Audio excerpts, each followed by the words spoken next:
Uma das doutrinas cristológicas mais difíceis é a que trata das duas naturezas de Jesus. Afinal, Jesus é apresentado na Bíblia como Deus e, ao mesmo tempo, ele também é homem. Como nós já estudamos, ele é chamado tanto de Filho de Deus como também Filho do Homem.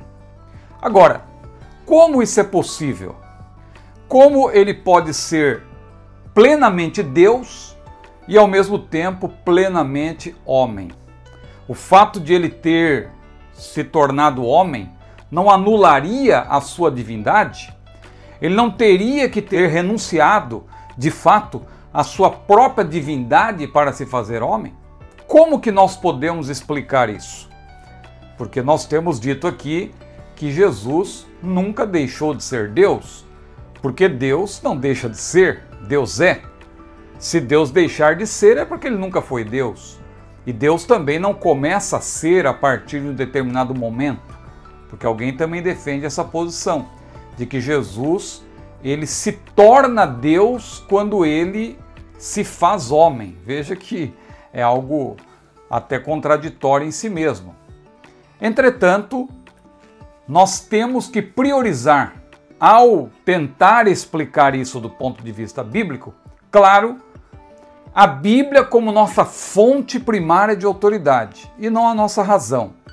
O grande erro que muitos cometem é quando tentam colocar a sua razão, a lógica limitada humana, como a fonte primacial de autoridade. Não.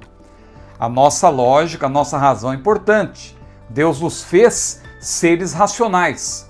Entretanto, a própria Bíblia diz que o homem natural não compreende as coisas do Espírito de Deus porque lhe parece loucura e não pode entendê-las porque elas se discernem espiritualmente. Então nós vamos estudar do ponto de vista bíblico, priorizando o que a Bíblia diz, independentemente de eu aceitar isso racionalmente, porque há coisas que eu não consigo entender do ponto de vista racional, lógico. Outro dia eu dei um exemplo aqui da Trindade, que eu disse que 1 mais 1 mais 1 é 1. Aí alguém tentando dar uma explicação lógica, não é 1 mais 1 mais 1, é 1 vezes 1 vezes 1, porque aí vai dar 1. Mas não é isso que você vê na Bíblia, porque não é a mesma pessoa multiplicada. Na verdade, são 3 pessoas. Deus Pai, Deus Filho e Deus Espírito Santo. 1 mais 1 mais 1. E dá 1.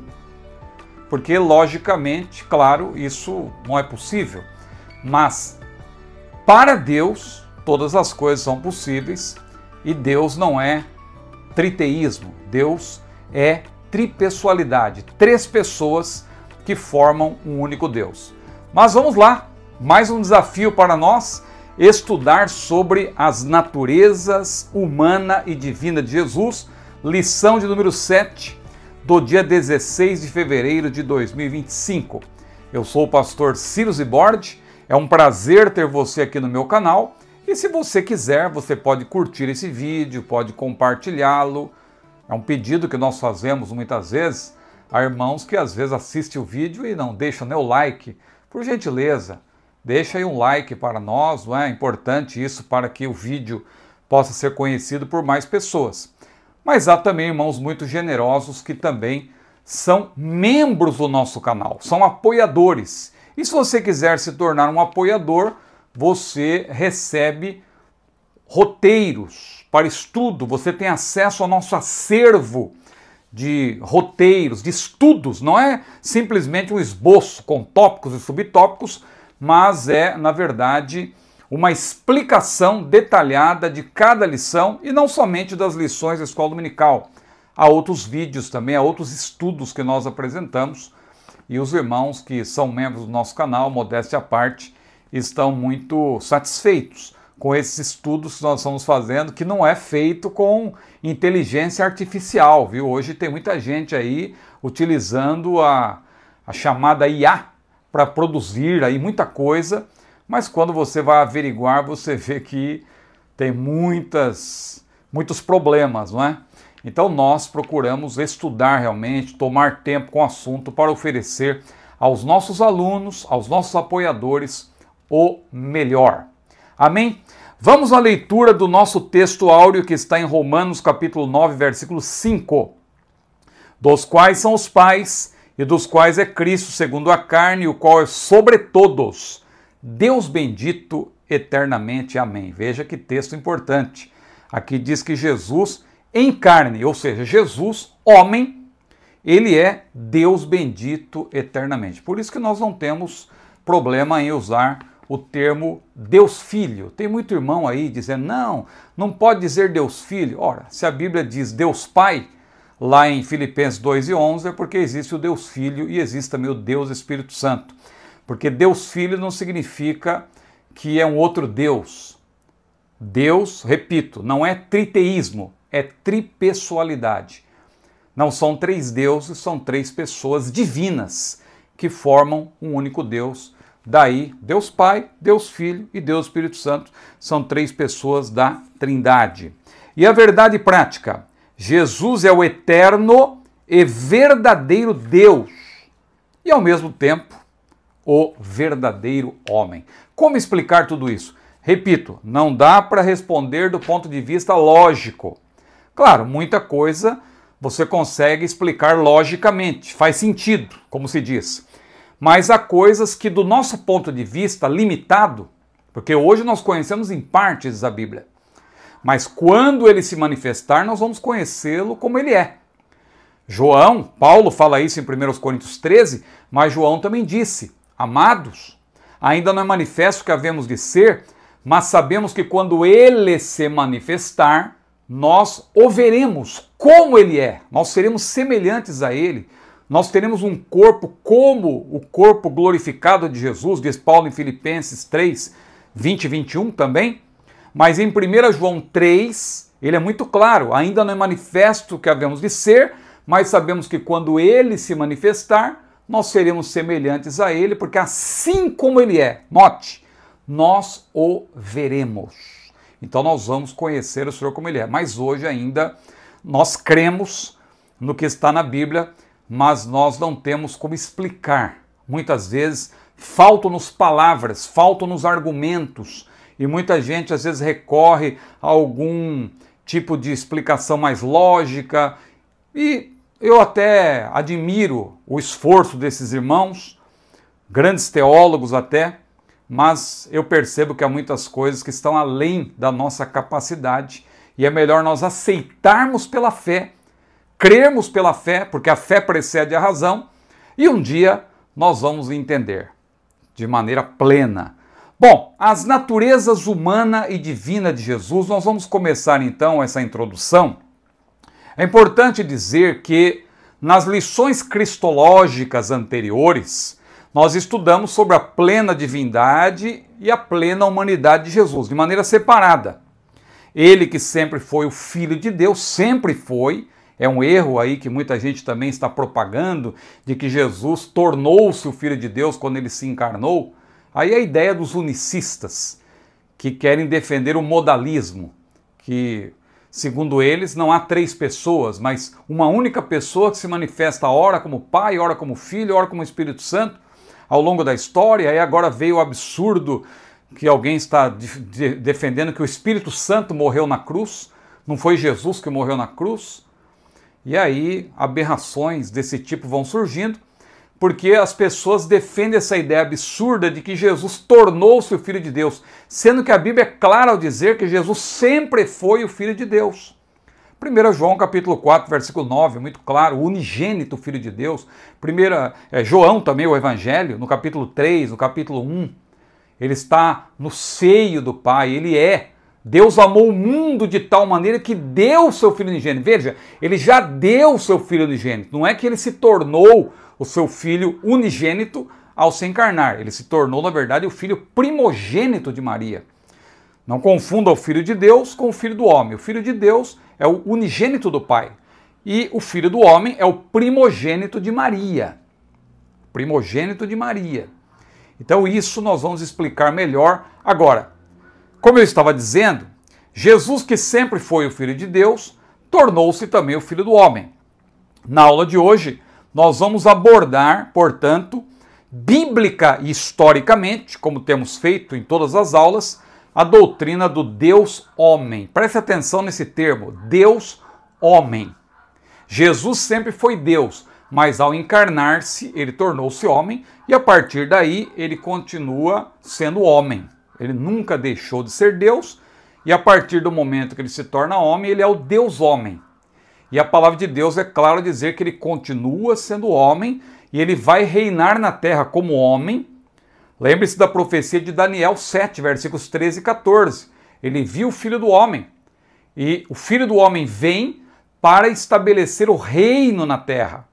E Jesus confirmou isso ao dizer: em breve vereis o Filho do Homem à direita de Deus e vindo sobre as nuvens, porque ele virá como homem. É a sua volta, ele vem de fato como ele subiu. Como os anjos disseram para os discípulos que estavam olhando para o céu no dia da ascensão de Jesus, eles disseram, os anjos, este Jesus que foi recebido no céu, há de vir assim como para o céu o vistes ir. Como que eles viram Jesus subir? Jesus, homem, o Filho do Homem, que também nunca deixou de ser Deus. O Filho de Deus e Filho do Homem. São dois termos que se aplicam a Jesus, um destacando a sua deidade e outro destacando a sua humanidade, porque ele é o Deus homem. Então, nós vamos ver isso na aula de hoje. O primeiro tópico, então, o ensino bíblico da dupla natureza de Jesus. O que é que a Bíblia diz? E nós temos que aceitar pela fé, porque a fé precede a razão. Eu posso até ter dúvida, eu posso perguntar, eu posso fazer algum questionamento para aprender, mas nunca para dizer, como muita gente faz, não, isso não entra na minha cabeça, então eu não creio. Não é porque não entra na sua cabeça que não é verdade. Há coisas que não entram na nossa cabeça porque nós somos limitados. Mas a doutrina é para ser aceita pela fé. Então, primeiro ponto, descendência de Davi segundo a carne. É uma expressão de Romanos 1, versículo 3. Eu achei interessante aqui fazer uma síntese da perícope, que está sendo tomada também como base para esta lição. Uma delas, não é? Que é Romanos 1, versículos 1 a 4. Paulo começa essa sua sexta epístola doutrinal, porque Paulo escreveu 13 epístolas divididas em 3 grupos: as epístolas doutrinais, as epístolas prisionais e as epístolas pastorais. As epístolas doutrinais, não é que as outras não contêm doutrina, mas estas são chamadas assim porque elas são eminentemente doutrinárias. Então, pela ordem histórica ou cronológica, Gálatas, 1ª e 2ª aos Tessalonicenses, há uma divergência aí entre os eruditos, alguns acham que 1ª e 2ª aos Tessalonicenses vem antes de Gálatas. Eu prefiro, modéstia à parte, eu já estudei bastante, eu tenho 3 livros sobre Paulo. Tenho Paulo, Príncipe dos Pregadores, Procuram os Pregadores como Paulo e Evangelhos que Paulo jamais pregaria, todos pela CPAD. Então, nos meus estudos, eu estou convencido de que Gálatas é a primeira epístola de Paulo. Não vou entrar aqui em detalhes porque não vem ao caso hoje, mas eu tenho aqui a playlist Apóstolo Paulo, que se você quiser se aprofundar sobre Paulo, aqui no meu canal Modéstia à Parte tem essa playlist, Apóstolo Paulo. Então, Gálatas é a primeira epístola doutrinal. Aí você tem 1ª e 2ª aos Tessalonicenses, 1ª e 2ª aos Coríntios, e então vem a sexta epístola doutrinal que Paulo escreveu na Macedônia, assim como o 2º aos Coríntios, que é Romanos. Ele começa então identificando-se, como ele sempre fazia, né? Todas as epístolas de Paulo começam com a palavra Paulo, ele sempre se identifica, e ele então apresenta suas credenciais. Servo de Jesus Cristo, chamado para apóstolo, separado para o Evangelho de Deus. Você que é pregador, ensinador, ensinadora, e quiser fazer um estudo sobre isso, veja que estudo maravilhoso. 3 tópicos. Primeiro tópico, servo de Jesus Cristo. Para falar da importância de sermos servos do Senhor. Segundo tópico, chamado para apóstolo. A chamada é um ato soberano do Senhor e fala sobre a chamada. Separado para o Evangelho de Deus. Vamos falar aqui sobre a santificação. Vamos falar também sobre o Evangelho de Deus. Então aí você tem uma pregação textual com 3 tópicos. Mas Paulo começa assim e em seguida ele faz uma declaração trinitária. Por quê? porque ele apresenta as três pessoas da Trindade em ação. Ele afirma que Deus Pai, por meio dos profetas lá do tempo do Antigo Testamento, fez promessas acerca de Deus Filho, dando destaque para o homem Jesus, que seria descendente de Davi e consumaria a obra redentora mediante o poder do Espírito Santo. Então aí você percebe que a Trindade é mencionada e a ênfase recai sobre a humanidade perfeita de Jesus. Jesus viria como um descendente de Davi, como está claro em Isaías 7, 13, 14, 9, 6 e 7, Jeremias 33, 14, 26 e tantas outras passagens. Bom, nós percebemos então, nessa passagem bíblica, tendo em vista aí, tendo como ponto de partida essa síntese que eu fiz da perícope Romanos 1, versículos 1 a 4, você tem agora a referência ao elo divino humano do Senhor. Por quê? Quando Paulo afirma que Jesus é descendente de Davi segundo a carne, o que ele está fazendo? Ele está enfatizando que Jesus veio de uma família humana. Ele é literalmente filho de Davi, filho de Abraão, como diz lá Mateus, versículo 1, o primeiro versículo de Mateus, concebido no ventre de Maria por obra e graça do Espírito Santo.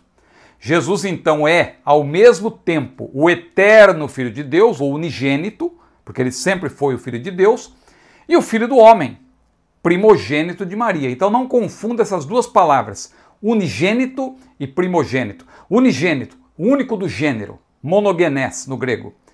Jesus é o Filho de Deus. Ele é Deus juntamente com o Pai. Ele é igual com o Pai. Como nós estudamos na aula passada, alguém até questionou, quis fazer um questionamento do ponto de vista da norma culta, mas, meu prezado irmão, quem estuda teologia sabe que a teologia ela tem termos próprios dela. A teologia tem os seus termos. Então, igual com o Pai é um termo teológico. É para destacar que Jesus é diferente do Pai como pessoa e, ao mesmo tempo, ele detém todas as prerrogativas da divindade. Então, quando você fala igual ao Pai, pode sugerir que o Pai e o Filho são a mesma pessoa. Então, igual com o Pai, dá um destaque para demonstrar que Jesus é o Deus Filho. Ele não é o Deus Pai. Então, veja, Jesus é Deus, mas Deus não é Jesus. Como assim? Não entendi. Pois é, a ordem dos fatores aí altera o produto.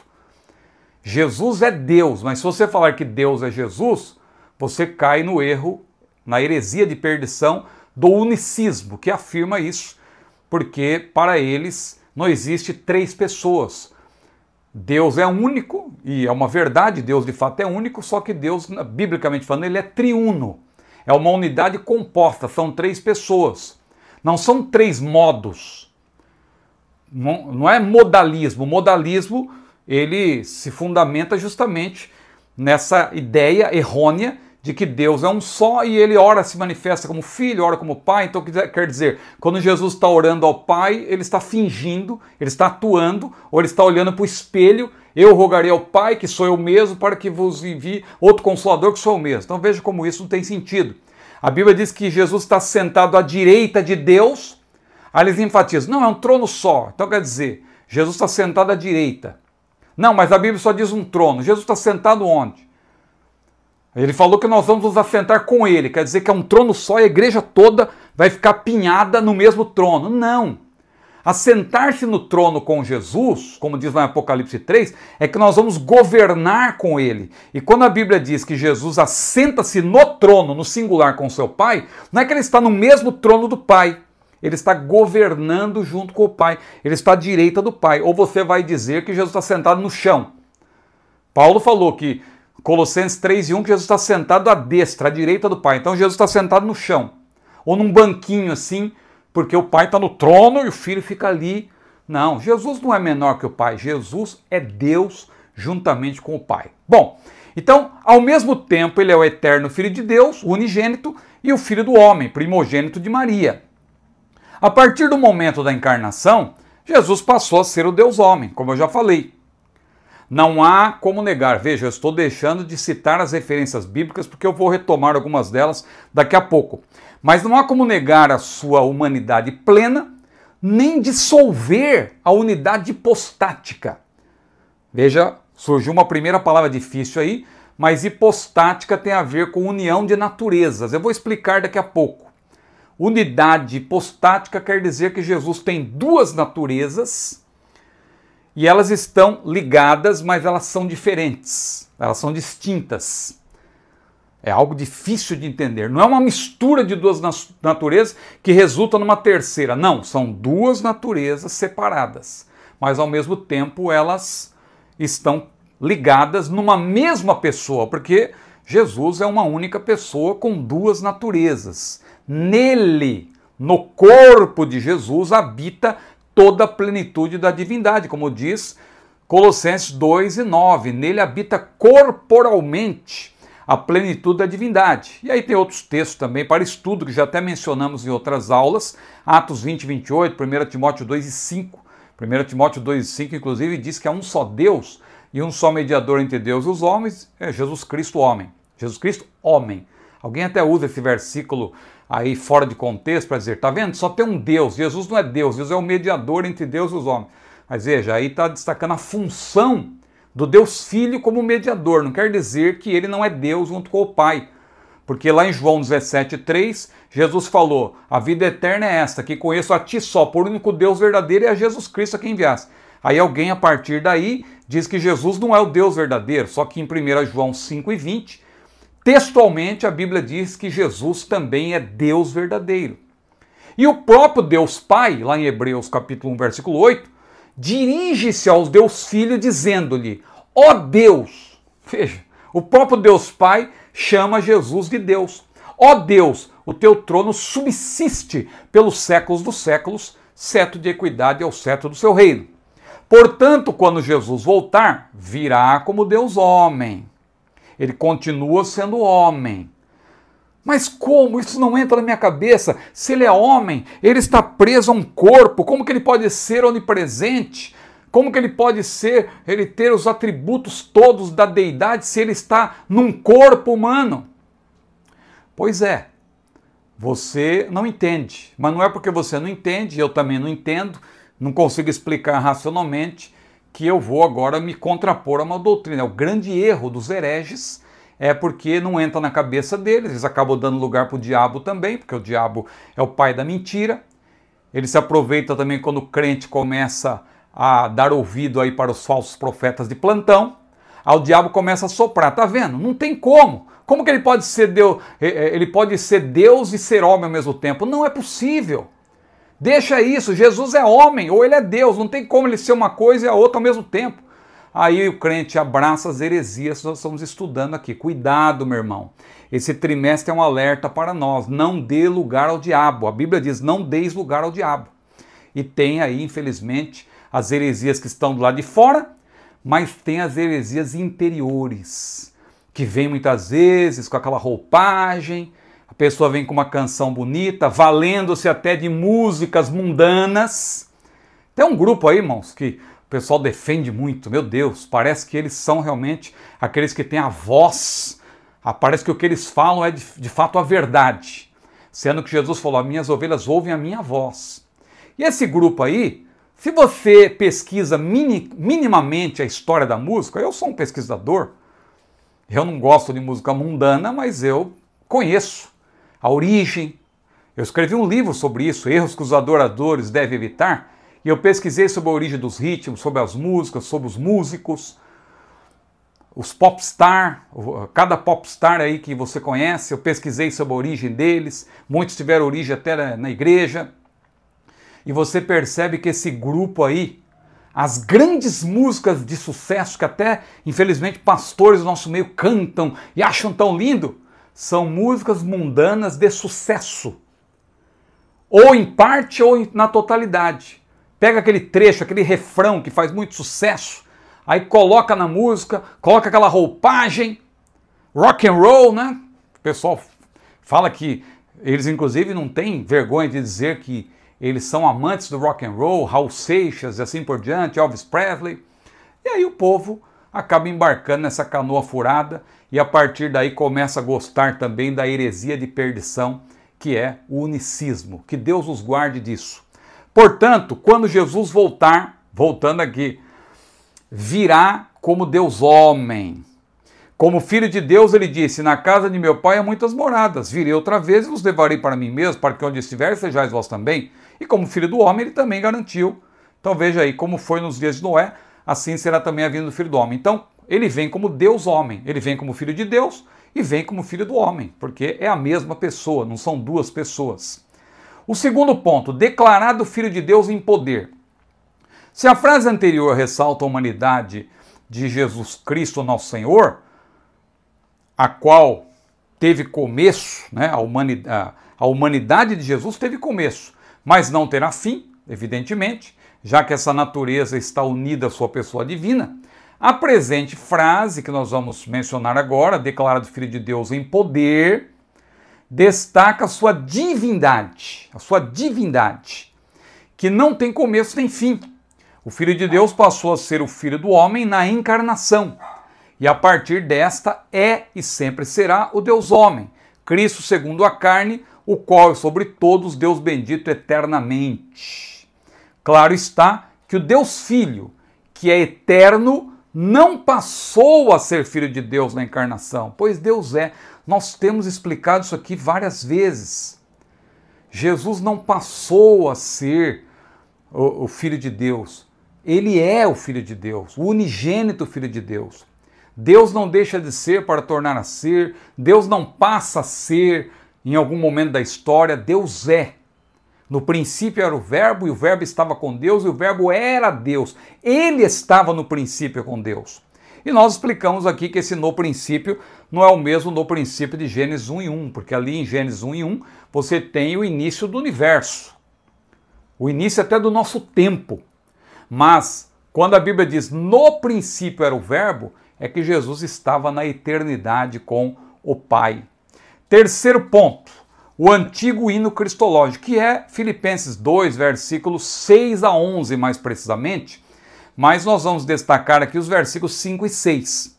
Os especialistas do Novo Testamento não têm dúvida de que essa perícope, Filipenses 2, 6 a 11, é um hino de louvor a Cristo.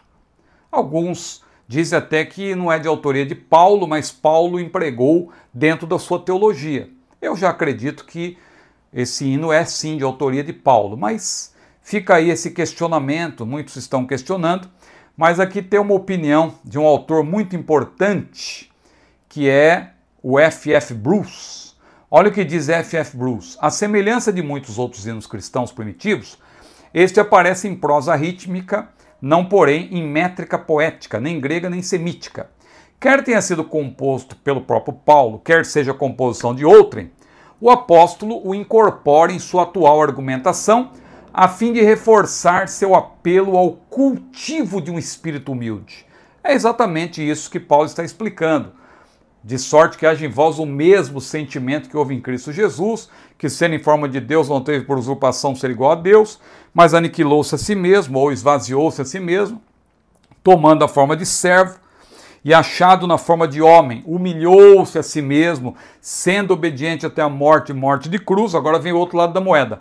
Pelo que também Deus o exaltou soberanamente e lhe deu nome sobre todo nome, para que ao nome de Jesus todos os joelhos, os que estão no céu, os que estão na terra e debaixo da terra se dobrem e toda língua confesse que Jesus Cristo é o Senhor, para a glória de Deus Pai. Olha a ênfase aí, Deus Pai. Bom, nós somos instados aqui a ter o mesmo sentimento de obediência que houve em Cristo Jesus, que sendo igual ou consubstancial com o Pai, com todos os atributos exclusivos da deidade, voluntariamente se esvaziou a ponto de tomar a forma de servo. Ou seja, o Supremo Senhor, em vez de ser servido pelos homens, ele veio para servir-lhes. Jesus falou, eu não vim para servir, ou melhor, para ser servido, mas para servir e dar a minha vida em resgate de muitos. Ele é o servo do Senhor, como Isaías profetizou. Ao se fazer plenamente homem, chegou ao ápice da obediência, em auto-humilhação, morrendo da forma mais ultrajante possível, crucificação, que era um tipo de execução destinado aos piores criminosos daquele tempo. Entretanto, sua obediência humilde foi recompensada por Deus Pai, que exaltou o seu Filho soberanamente e lhe deu um nome, como Filho do Homem, acima de todos os nomes. Por isso chegará o dia em que todos os joelhos vão se dobrar e toda língua há de confessar que Jesus Cristo é o Senhor, para a glória de Deus Pai. Olha aí, eu coloquei até o termo no grego, eis doxan tel patros, ou seja, Deus Pai. Deus Pai é um termo bíblico. E se existe Deus Pai, é porque existe, obviamente, Deus Filho. Eu digo isso porque você não vai encontrar textualmente o termo Deus Filho, mas está implícito. O próprio Deus Pai chama Jesus de Deus. Bom, o Verbo jamais deixou de ser Deus. É isso que se destaca em Filipenses 2, versículos 5 a 11. À luz da síntese mencionada, podemos ter um entendimento melhor da cristologia apresentada especialmente nos versículos 5 e 6, que o autor toma como base. Ao se encarnar, hologos, eu tenho usado sempre essa expressão hologos, que é a transliteração do que está no grego, hologos, que quer dizer o verbo. Eu coloco hologos e não apenas logos, porque tem o artigo definido, o verbo. É o artigo, hologos. Então, hologos não perdeu suas prerrogativas divinas. Ele apenas não quis usá-las, limitando assim o seu próprio poder durante seu ministério terreno. Como nós temos visto nas aulas anteriores, somente o Todo-Poderoso, somente o Onipotente, pode controlar o seu próprio poder. Ou seja, se o Verbo quisesse, e ele quis, nós vamos ver isso em algumas ocasiões, ele poderia valer-se dos seus atributos incomunicáveis da deidade mesmo após sua encarnação. Jesus não se valeu da onisciência em alguns momentos? Valeu-se. Jesus não perdoou pecados diretamente? Perdoou, porque só Deus pode perdoar pecados. Então ele utilizou sim os seus atributos divinos, mas isso de maneira excepcional, porque ele veio sobretudo para vencer como homem. Mas como prova de que ele não deixou de ser Deus e de que ele não perdeu os seus atributos, é um erro dizer que Jesus perdeu os seus atributos. Ah, quando Jesus se fez homem, ele perdeu. Irmão, se Jesus tivesse perdido os seus atributos exclusivos da deidade, ele teria deixado de ser Deus. Ele teria sido menos Deus do que Deus Pai. Isso não é possível. Biblicamente falando, Jesus jamais perdeu os seus atributos. Agora, ele, como Todo-Poderoso, ele pôde exercer o controle. Ele pôde abrir mão, nesse sentido de que ele não quis ser igual a Deus. Ele não quis, não seria usurpação se ele quisesse usar, e ele até usou de maneira excepcional os seus atributos. Mas ele preferiu abrir mão deles para cumprir a sua missão como homem, porque ele veio para morrer em nosso lugar. Então, o Filho é igual com o Pai, tem a forma de Deus, morfetel, a mesma essência imutável de Deus Pai. Portanto, embora o Filho tivesse a mesma glória e majestade que o Pai e pudesse ter permanecido em sua glória, sem humilhação, ele preferiu se rebaixar, isto é, assumir a natureza humana, pois, de outro modo, segundo a sua divindade, ele não sofreu mudança, evidentemente, porque ele é imutável, Deus é imutável, não tem variação, como diz esse teólogo aí mencionado. O Verbo quis se auto-empobrecer, ele quis. É exatamente isso que está no texto correlato de 2 Coríntios 8 e 9. Já sabeis a graça do Senhor Jesus Cristo, que sendo rico, se fez pobre por amor de nós, para que nós enriquecêssemos. Pela sua pobreza, disse Paulo, enriqueceis. Ou seja, o autoempobrecimento de Jesus equivale ao voluntário esvaziamento de Filipenses 2 e 6. Não existe a questão de Cristo tentar arrebatar ou apoderar-se da igualdade com Deus, porque o fato de ele ser igual a Deus ou igual com o Pai, para destacar a pessoa divina do Filho, isso não é usurpação. Cristo é Deus em sua natureza. Cristo não usou sua igualdade com Deus como desculpa para a autoafirmação ou autopromoção. Ao contrário, ele a usou como ocasião para renunciar a todas as vantagens ou privilégios que a divindade lhe proporcionava, como oportunidade para autoempobrecimento. e autossacrifício sem reservas, diz aí também F.F. Bruce. Vamos avançar agora para essa parte histórica, que é uma parte que eu reconheço pode ser até um tanto quanto maçante para explicar, mas você que é membro do meu canal, eu coloquei o roteiro para você estudar, para você se aprofundar. Eu vou ser bem objetivo, não vou ficar aqui dando tantos destaques, mas é importante você entender aí a origem das heresias que muitas vezes você vê nos dias de hoje, negando a plena divindade de Jesus, a sua plena humanidade e, o mais importante que estamos tratando hoje, a doutrina da natureza, as duas naturezas e, na verdade, a união entre elas, a união hipostática. As heresias contra o ensino bíblico da dupla natureza de Jesus. Primeiro ponto, nós vamos falar do Nestório, que é o autor, claro, do nestorianismo. Quem foi Nestório?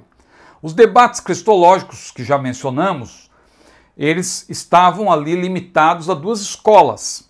A escola de Antioquia da Síria, que era mais literalista, e a escola de Alexandria, que era mais alegórica, alegorizava os textos e, infelizmente, foi essa escola que prevaleceu por toda a Idade Média e acabou influenciando até os reformadores. Por isso que a escatologia reformada, de maneira geral, ela é a milenista, que alegoriza tudo a bel prazer, não são 1000 anos, não, na verdade é 10 vezes 10 vezes 10, o 1000 ali é simbólico, e a primeira ressurreição de Jesus, a primeira ressurreição lá de Apocalipse 20 não pode ser literal, é uma referência à conversão, mas a segunda ressurreição é literal. Então veja como eles fazem algo, muitas vezes, do ponto de vista lógico para eles, mas que acaba torcendo o texto sagrado, porque não tem sentido a menção de duas ressurreições, uma ser alegórica e a outra ser literal. Você vê que isso aí tem o dedo humano e não se respeita. Nós temos explicado isso aqui, não é? O que o texto realmente diz. Tem a nossa playlist Apocalipse perícope por perícope, da nossa série que está chegando ao fim. Nós já estamos aí caminhando para o fim da nossa série de 40 videoaulas. Se você ainda não conhece, veja lá, na playlist Apocalipse perícope por perícope, nós já tivemos uma aula sobre o milênio. Mas vamos lá. Então os debates continuavam e eram verdadeiros inimigos figadais, aqueles que se opunham um ao outro ali. Os de Alexandria diziam uma coisa, os de Antioquia da Síria outra. Então você tinha, contextualizando aqui para a nossa lição, por um lado havia o chamado subordinacionismo alexandrino, que nós estudamos nas aulas passadas, que diminuía a divindade de Deus, do Filho de Deus, que foi rechaçado oficialmente nos concílios de Niceia e também de Constantinopla, os dois mais importantes concílios do século IV, que tiveram como resultado os credos niceno e niceno-constantinopolitano. Chegou a vez também de os bispos da igreja rejeitarem, no concílio de Calcedônia, já no século V, o nestorianismo de Antioquia. Veja, as heresias, elas floresceram muito em Alexandria, mas também houve heresias em Antioquia, a despeito de ser um lugar onde a Bíblia era respeitada de uma maneira mais, a parte literal, histórica da Bíblia, seguindo-se até o exemplo de Jesus, porque Jesus falava de Adão e Eva, de Jonas, como personagens reais. Jesus nunca quis alegorizar o Gênesis, como infelizmente a Igreja Católica acabou abraçando o alegorismo lá de Alexandria. Por que a Igreja Católica Romana até hoje tenta alegorizar lá a questão sobre Adão e Eva? Porque eles abraçaram o alegorismo de Alexandria. Mas veja que em Antioquia da Síria nem tudo era perfeito. Nestório, que era um homem que hoje estão fazendo aí um revisionismo sobre as suas palavras, é importante você observar isso. Tem irmãos que estranharam até, porque começaram a dizer, não, porque o pastor Ezequias, ele elogiou Nestório. Não é só ele não, você vai encontrar, se bem que ele não elogiou de fato, ele fez uma ponderação. Você vai encontrar vários livros da atualidade, com base em descobertas recentes até, demonstrando que Nestório ele foi mal compreendido. Ele não quis exatamente dizer o que disse, mas acabou ficando dúbio o que ele falou e por isso ele entrou para a história como um herege. E a gente aqui não vai, de maneira nenhuma, passar pano na heresia, né? Nós vamos abordar o que Nestório falou e você vai ver que ele não foi muito feliz realmente no que ele falou, mas depois chegou-se à conclusão de que ele não queria dizer exatamente o que disse. Mas fica a dúvida, né? Vamos observar aqui. O nestorianismo, então, antioqueno, vem de Nestório, que acabou ali, num primeiro momento, entendeu-se que ele diminuiu a humanidade do Filho do Homem. Mas antes de Nestório já tinha um debate. Por volta do ano 200, lá no Ocidente, antes da controvérsia nestoriana explodir no Oriente, Tertuliano, que foi um grande apologista também, ele já tinha afirmado que Jesus é o Filho do Homem, uma única pessoa com duas substâncias ou duas naturezas, o que viria a ser reiterado por Agostinho. Então cria-se já corretamente que Jesus é completamente divino e completamente humano e que as duas naturezas estão unidas de tal modo que não podem ser separadas. No Ocidente latino, a controvérsia que apresentaremos a seguir não existia, pois a doutrina das duas naturezas de Cristo já havia sido definida, então, como eu falei, satisfatoriamente por Tertuliano, aqui reafirma Matos. Nestório. Então, por que Nestório ele acabou entrando para a história como herege? Porque ele teve um embate com Cirilo, de Alexandria. Cirilo também não era nenhum ortodoxo, nós vamos ver daqui a pouco. Como não havia ainda um posicionamento oficial quanto às duas naturezas de Jesus, Nestório, que fora treinado por Teodoro de Mopsuestia, em Antioquia, resolveu apresentar em 428, em Constantinopla, porque, veja, essa questão das duas naturezas ela só foi resolvida em Calcedônia. Então, antes disso, havia ainda essa dúvida, a despeito do posicionamento de Tertuliano, mas ainda não havia uma posição oficial da igreja, em concílio, eu quero dizer. Nestório, então, aproveitou para apresentar a sua ideia inovadora, que é a chamada cristologia disjuntiva. Porque para ele, as duas naturezas de Jesus, foi o que ele apresentou na ocasião, são na verdade duas pessoas. Veja, dois sujeitos aos quais se pode atribuir ações.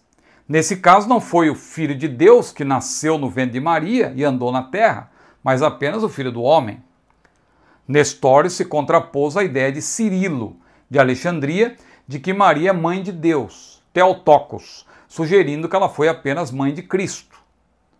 Cristo, no caso, o homem. Não podendo conceber uma natureza humana sem uma pessoa ligada a ela, Nestório propôs então o termo mãe de Cristo, que é Christotokos. Então, observe que, aparentemente, Nestório estava fazendo uma defesa importante, contrária ao que hoje nós chamaríamos de mariolatria, porque ele questionou essa ideia de que Maria é mãe de Deus. Não, Maria não é mãe de Deus, Maria é apenas mãe de Cristo, ou seja, o homem que foi gerado no seu ventre. Ela não pode ser mãe de Deus, porque Deus existe desde sempre, ele é eterno. Então, nesse sentido, Nestório estava até correto. Se bem que naquela época não havia ainda essa tendência para a mariolatria. O termo mãe de Deus não tinha todo esse peso que tem hoje. Mas o problema da cristologia de Nestório é que ele não dizia exatamente que Jesus tinha duas naturezas. Ele dizia que Jesus era duas pessoas. Veja, ele era uma pessoa como Deus, outra pessoa como homem. É como se fosse duas pessoas. E aí isso gerou uma grande confusão. Mas vamos adiante. O nestorianismo, então. Quais são as suas bases? A proposta de Nestório. Ele estava correto quanto à sua oposição ao título mãe de Deus, repito, já que o verbo é o eterno Filho de Deus. Entretanto, o termo defendido por Cirilo, seu oponente, que seria usado para fins marioláticos futuramente, era aceito por muitos patriarcas como verdadeiro, complicando a posição de Nestório. Esse não negava a deidade do Filho, nem a humanidade do Filho do Homem. Então, ele não negava que Jesus é Deus, nem negava que Jesus é homem. mas não defendia a união pessoal, a unio personalis das naturezas na pessoa de Cristo, a chamada união hipostática. Para Nestório, o Filho de Deus é uma pessoa divina, o Filho do homem, e outra pessoa humana. Então veja, ele é Filho de Deus, uma pessoa divina, e o Filho do homem, uma pessoa humana. Duas pessoas. A solução de Nestório, então, para o dilema cristológico foi proteger a humanidade completa de Jesus. Veja que Gonçalves está dizendo aí que Nestório teve uma boa intenção. E, ao mesmo tempo, ele isolou a natureza divina, só que ele chamava a natureza divina de Jesus de outra pessoa. Isso aí gerou uma grande confusão. Em resumo, sua ideia, ao mesmo tempo, era inovadora, claro, ninguém pode negar isso, e não contrariava os credos. Por incrível que pareça, Nestório ele não se considerava herege porque ele não estava indo de encontro aos credos, porque ele estava afirmando que Jesus é plenamente Deus e estava afirmando que Jesus é plenamente homem. Os credos, eles não diziam nada mais além disso. Essa questão da união hipostática, ela só veio a ser definida em Calcedônia, com a definição de fé de Calcedônia, nós vamos mencionar aqui. Então vamos lá. Cirilo, claro, ele viu a oportunidade aí de refutar Nestório. Agora, em vez de conversarem de maneira civilizada, eles iam naquela época, a questão era o camarada considerado herege, ele tinha que fugir, tinha que ir embora, tinha que se exilar, porque poderia ser morto. A heresia era tratada de uma maneira muito hostil. Aqueles que eram hereges eram tratados de uma maneira muito dura, hostil. Então Cirilo refuta Nestório. Ferrenho defensor da cristologia alexandrina, defendeu de modo acertado que os títulos Filho de Deus e Filho do Homem, ele estava correto nesse ponto, se refere ao único sujeito, à mesma pessoa. Não tem sentido você defender duas pessoas. Jesus é uma pessoa só com duas naturezas, o Deus homem. Então, em 431, no terceiro concílio ecumênico ou universal de Éfeso, que reafirmou a fé de Niceia, Nestório foi deposto, mesmo sob protesto de seus apoiadores. E sua ideia inovadora, tratada como herética, o forçou, claro, a exilar-se. Mas essa questão seria retomada cerca de 2 décadas mais tarde, no quarto concílio de Calcedônia. E aí nós vamos falar agora do monofisismo. Então falamos do nestorianismo. O que é o nestorianismo? A ideia de que Jesus é plenamente Deus, é plenamente homem, só que na verdade Jesus não é uma pessoa só, são duas pessoas, que é um absurdo. Jesus é uma pessoa só com duas naturezas. Mas no afã de sepultar de vez o nestorianismo, um monge alexandrino, ele esfregou a mão na outra e falou assim, agora eu vou acabar com essa ideia. E ele veio com outra ideia inovadora. Eutiques ou Eutico, daí vem o eutiquianismo, né? Que também é sinônimo de monofisismo.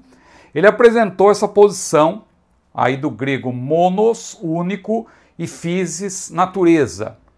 Sua proposta era insustentável, na verdade, porque não somente do ponto de vista bíblico, como também contrariava os credos do século IV, ele defendeu uma ideia completamente absurda, como nós vamos ver. Qual era a sua proposta? Ele defendeu a ideia heterodoxa de que em Jesus, embora houvesse todos os componentes do ser humano, ele nunca havia sido humano, uma vez que esses componentes existiam apenas em união com o divino. Olha como a coisa está ficando confusa. Como se vê, Eutico foi um passo além de Cirilo, ao negar que Cristo fosse consubstancial com os seres humanos, o que parecia uma clara rejeição da fé de Niceia, ou seja, ele negou os credos do século IV, o credo niceno e o credo niceno-constantinopolitano, porque para ele, Eutico, Jesus não tinha uma personalidade humana, nem mesmo a natureza humana, como as outras pessoas. Ele era um ser híbrido entre o humano e o divino. Então, ele já começou a defender aí uma terceira natureza. Veja, Nestório, o erro dele foi dizer que havia duas pessoas, uma pessoa divina e uma humana em Cristo. Só que ele defendia que Jesus era plenamente Deus e plenamente homem, duas naturezas. Já o Eutico, ele começou a defender a ideia de que as naturezas se misturaram. A natureza divina se juntou com a humana e formou-se uma terceira e nova natureza. Veja como isso é muito mais perigoso. A tentativa de oficializar essa heresia. Como Nestório estava sendo tratado como herege, o Eutico embarcou nessa canoa e falou assim, agora eu vou resolver essa questão, eu vou eliminar com toda a ideia nestoriana, vou acabar com Nestório, com o nestorianismo, com os seus discípulos, só que a dose foi além, né? Ele exagerou na dose. Ao defender que Jesus tem uma única natureza híbrida, nem divina nem humana, embora resultante de uma fusão divina-humana, Eutico se contrapôs de fato às resoluções dos concílios ecumênicos do século IV, o concílio de Niceia e o concílio de Constantinopla. Ou seja, se a nova natureza de Jesus é uma amálgama, uma mescla, uma mistura de divindade e humanidade, nós não podemos afirmar que ele é plenamente Deus, plenamente homem, porque, veja, se Deus se mistura à natureza humana, ele deixa de ser Deus Todo-Poderoso. Isso aí não tem sentido. Isso aí é absurdo, biblicamente falando, não somente do ponto de vista lógico.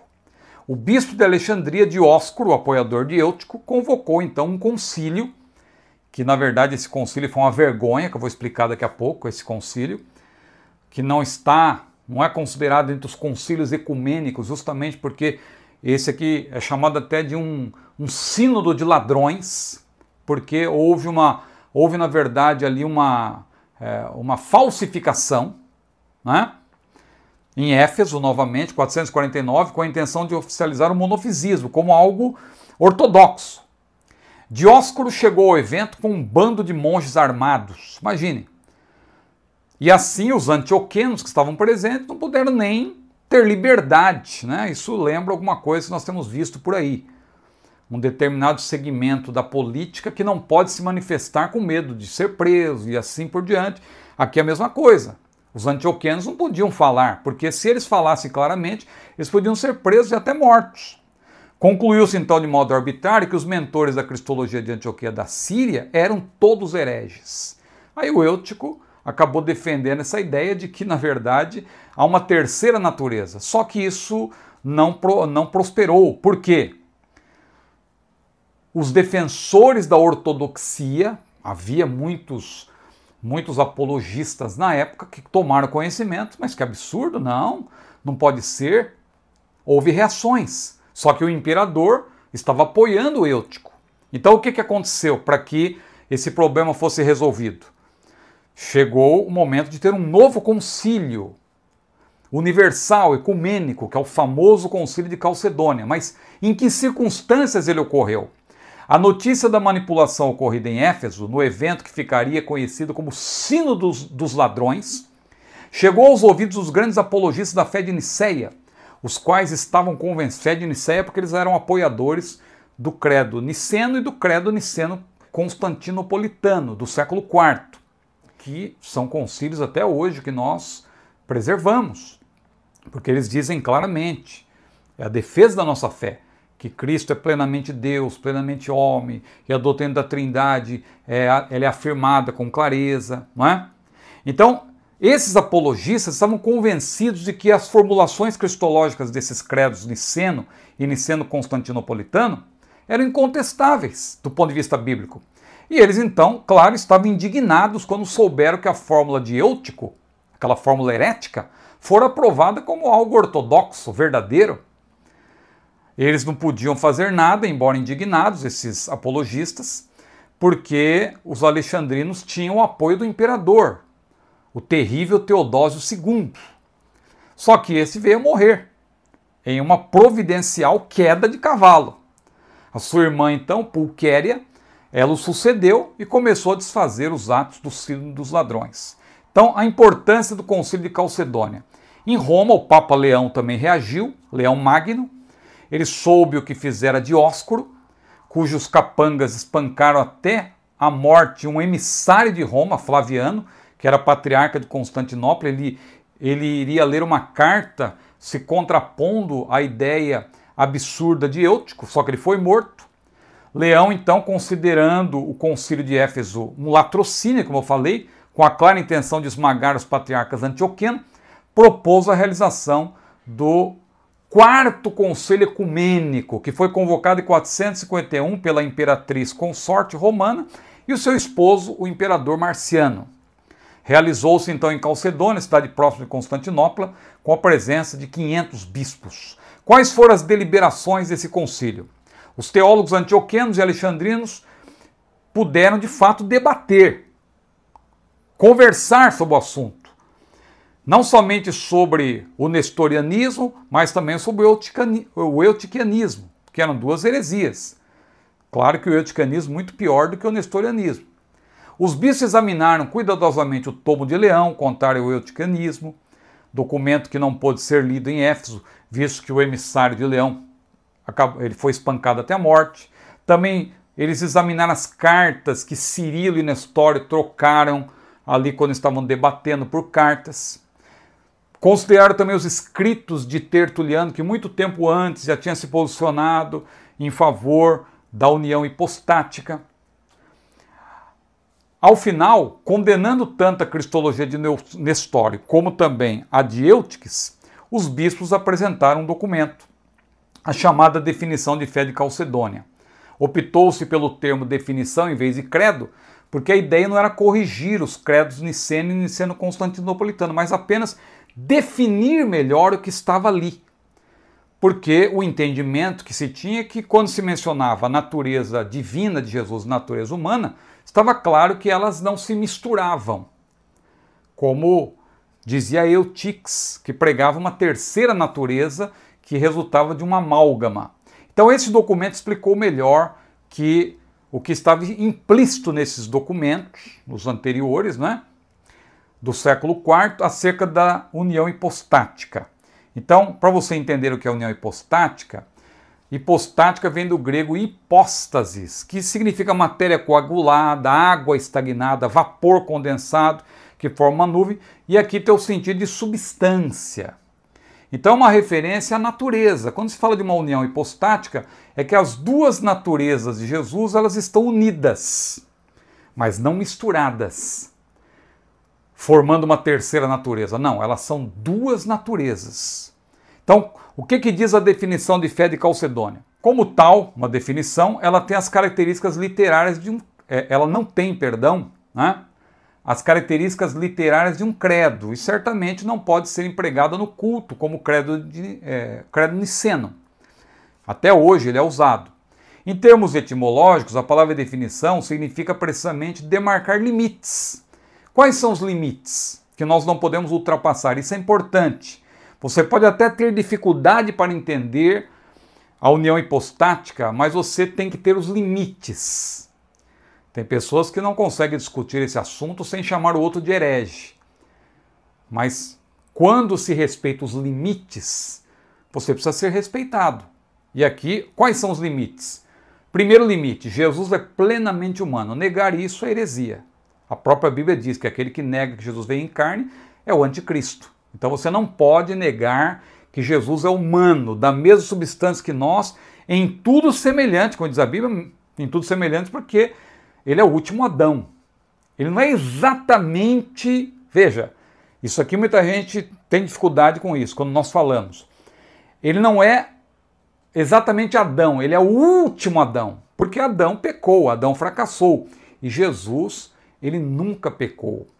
Ele nunca pecou. Então, ele é semelhante nesse sentido. Mas ele é plenamente homem, porque ele se fez homem, ele viveu como homem, ele sofreu como homem, ele teve sede, teve fome, sentiu-se cansado. Nós vamos tratar disso, inclusive, na próxima lição. Mas o outro limite é que Jesus é verdadeiramente Deus, o mesmo a quem chamamos de Filho unigênito, Deus, Verbo, Senhor, Jesus Cristo. E outra coisa, além de plenamente humano e plenamente divino, ou plenamente Deus, ele é uno, sem mutação e sem divisão. Essa definição de fé, portanto, esclarece que o Deus homem é uma só pessoa e não duas pessoas, com duas naturezas. Uma humana e outra divina. A união dessas duas naturezas é permanente como resultado da encarnação. Então Jesus é plenamente homem até hoje. Ele é o Deus homem. E aí vamos para o terceiro e último tópico, o perigo dessas heresias na atualidade, porque infelizmente elas não foram plenamente superadas. Ainda há resquício dessas heresias. Então, o monofisismo, ele continuou. Os monofisitas existem até hoje, oficialmente. Infelizmente, as resoluções do Concílio de Calcedônia não foram suficientes para decretar o fim da heresia monofisita. E os debates cristológicos continuaram ao longo dos séculos. A Igreja Ocidental estava preocupada com outras questões, como a natureza da salvação. No Oriente, o resultado das controvérsias cristológicas foram cismas permanentes. Grande parte dos cristãos da Síria, da Pérsia, da Arábia formou igrejas nestorianas. Então o nestorianismo também continuou. E os cristãos do Egito constituíram igrejas monofisitas independentes, os coptas. Então esses debates quanto às naturezas de Jesus resultaram em dois segmentos, o diofisita e o monofisita. Então o monofisismo, o que ele diz? Herdeiros de Cirilo, sob a liderança de Severo, Timóteo e Eluro, Timóteo Eluro e Jacobe Baradeus, adeptos da cristologia alexandrina, eles continuaram defendendo o monofisismo eutiquiano, da terceira natureza. Veja como isso é terrível. Ou seja, o Deus, Jesus, não é, o Verbo, ele se uniu ao Filho do homem e formou-se então, segundo essa heresia, é uma heresia, uma terceira natureza. Com apoio temporário do imperador Zenão, eles repudiaram a definição de fé de Calcedônia. O monofisismo cresceu entre o fim do século V e o início do século VI, mas o imperador Justiniano, visando a unidade do império, convocou o segundo Conselho de Constantinopla em 553. A ortodoxia de Calcedônia foi ali reafirmada por todos, inclusive pelos monofisitas alexandrinos, contrariados evidentemente, mas tiveram que apoiar. Mas isso não resolveu o problema. A cristologia da terceira natureza ainda é defendida por algumas igrejas, como a cóptica, como eu mencionei, a armênia e a jacobina.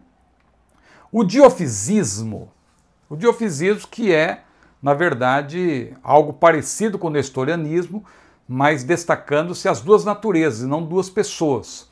Então isso é bíblico. Os antioquianos moderados, sob a liderança de Teodoreto de Ciro, subscreveram a definição de fé de Calcedônia e defenderam a distinção radical das duas naturezas de Jesus, chamado diofisismo, duas naturezas, e não duas pessoas, como dizia Nestório. Então Nestório, a grande heresia aí, que foi imputada, que foi atribuída a Nestório, porque ele defendeu que Jesus, na verdade, como homem, ele era duas pessoas. É uma coisa absurda, evidentemente, não tem base bíblica. Mas então imagine Jesus, uma hora ele acorda e fala, hoje eu vou agir como homem. Não, hoje eu vou ser Deus. Não tem sentido. Jesus é uma única pessoa. Tem havido na atualidade um revisionismo, como eu falei no início, sobre o pensamento nestoriano. Por isso que muita gente aí, desavisada, já está até criticando o pastor Ezequias Soares. Irmãos, o pastor Ezequias é um erudito. É um homem que ele sabe do que está falando. Então tenha cuidado. Quando você for questionar um erudito como o pastor Ezequias Soares, que é um grande teólogo, um grande pesquisador, que tem todo cuidado ao falar qualquer palavra, veja, tome cuidado, porque se você pesquisar, você vai ver que tem documentos atuais que estão realmente fazendo um revisionismo da história. A história muitas vezes precisa de revisão. Não essa revisão que muita gente faz aí a bel prazer, vou mudar os nomes e tal. Não, tem que haver uma pesquisa, tem que ter comprovação. E há documentos, não dá aqui para a gente examinar agora, mostrar para vocês, mas há documentos, isso eu posso garantir, de que Nestório, quando ele falava de pessoas, não era o mesmo sentido que nós abordamos hoje. Então, quando a gente fala de duas pessoas, é muito forte. Só que, pelo que tudo indica, analisando-se aí as fontes originais, está se chegando à conclusão que Nestório defendia, na verdade, duas naturezas e não duas pessoas. Então afirma-se que ele não defendia a justa posição de pessoas propriamente ditas, já que para ele pessoas equivaleriam a hipóstases ou naturezas. A revelação de Deus Filho na carne realmente pode ser um desafio capaz de esgotar todas as nossas tentativas de explicá-la. No entanto, para nós é fundamental crermos que Jesus era completamente humano, semelhante a nós, diz Nichols. Aí entra uma outra heresia, que é o quenoticismo. O quenoticismo ele é considerado uma heresia porque, segundo o quenoticismo, Jesus se esvaziou a si mesmo de sua divindade durante a encarnação, afirmando possuir apenas a natureza humana. Com isso, nega a divindade de Jesus. Então veja, para o quenoticismo, na verdade, Jesus, ao se fazer homem, ele perdeu seus atributos. Isso é uma heresia. Então aí você tem a explicação da origem da doutrina quenótica. Então você que tem o nosso roteiro, veja como está muito detalhado. Eu não vou aqui pormenorizar, porque as horas já estão me mandando parar, mas esse debate sobre a doutrina quenótica começou no meio luterano. Havia duas posições e uma delas era quenótica. Esse termo quenótico, doutrina quenótica, vem de kenosis, no grego, que é esvaziamento, derivado do verbo esvaziar, que é quenô, que aparece lá em Filipenses 2, 5 a 11. Então o quenoticismo emerge como uma tentativa de explicar de modo lógico, esse que é o problema, a lógica, né? A pessoa prioriza a lógica. Então, querendo explicar de modo lógico a relação entre as duas naturezas de Jesus, eles acabam embarcando na canoa furada de dizer que Jesus, ao se fazer homem, ele abriu mão dos seus atributos. Não. Abriu mão no sentido de ter perdido. Você pode até usar esse termo, abrir mão, no sentido de que ele controlou. Porque somente o Todo-Poderoso tem controle sobre o seu próprio poder. Então Jesus controlou os seus atributos.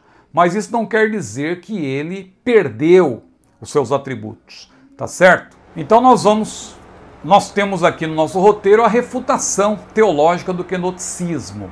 Deus jamais deixa de ser Deus, ele jamais perde seus atributos. Se Jesus tivesse perdido seus atributos ou parte deles, seria menos que Deus. E a doutrina da kenosis é inconsistente, portanto, com a cristalina doutrina tanto da religião revelada quanto da religião natural, concernente à natureza de Deus. Aqui eu já estou citando Rod, um grande teólogo. Ele é espírito infinito, eterno e imutável. Portanto, toda teoria que pretenda que Deus possa despojar-se de sua onipotência, onisciência e onipresença e tornar-se tão frágil, ignorante e limitado como uma criancinha, contradiz o primeiro princípio de toda a religião. Então, diz Rod, o verbo onipotente exerceu controle, não é que ele perdeu seus atributos, ele exerceu controle sobre seus atributos, pois somente o Todo-Poderoso pode limitar, repito, ou controlar seu próprio poder. Se a doutrina quenótica estivesse correta, o Filho de Deus teria usado seu poder supremo para deixar de ser Deus. Veja como isso é um absurdo, porque Deus jamais deixa de ser Deus.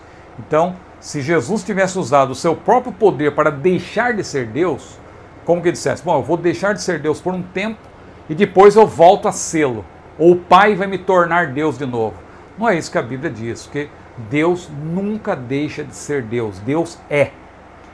Então tem aí a refutação teológica, a refutação bíblica do quenoticismo, porque nós vemos que Jesus, ele mesmo como homem, ele usou seus atributos, quando ele quis usar. Claro que isso de maneira excepcional, mas você vê que ele deu ordem para as forças da natureza, somente Deus pode fazer isso. Ele sabia o que estava no coração dos homens, ele perdoou pecados, ele recebeu adoração, só Deus pode ser adorado. Ele falou como Deus várias vezes, eu sou, eu sou. E o que Jesus dizia ser, só Deus pode dizer, eu sou o caminho, a verdade e a vida, eu sou o bom pastor. Veja, no Antigo Testamento, Deus é apresentado como pastor.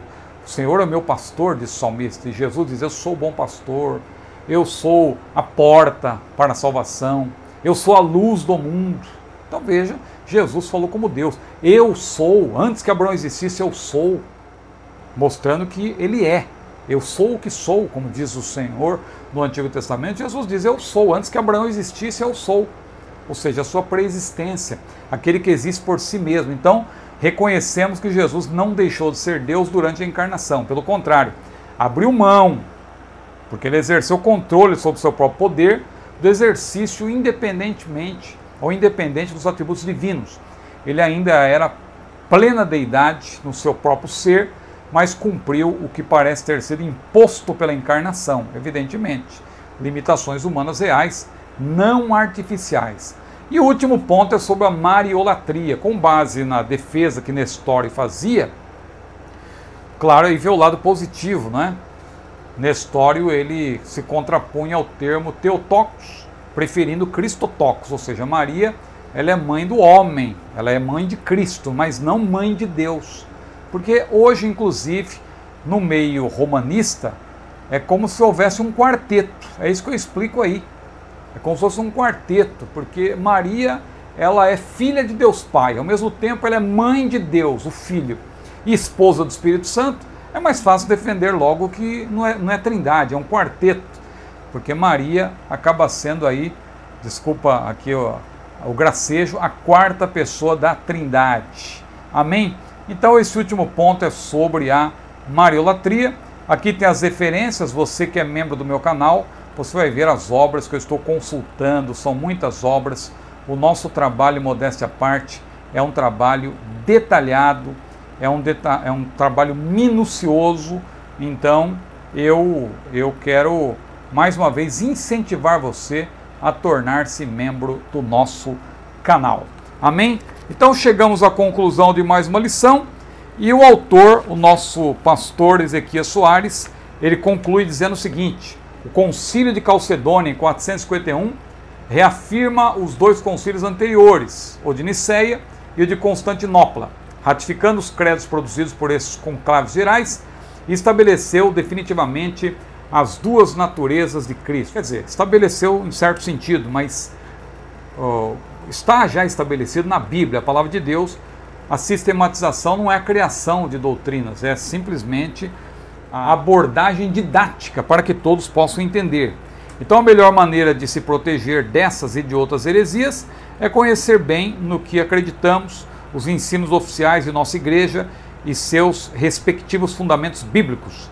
Isso serve como nosso referencial quando nos deparamos com doutrinas inadequadas. Amém? Então, se você gostou desse vídeo, curta ou compartilhe, inscreva-se e também fica o convite para você tornar-se membro e ter acesso a todo o nosso acervo. Que Deus abençoe a sua vida.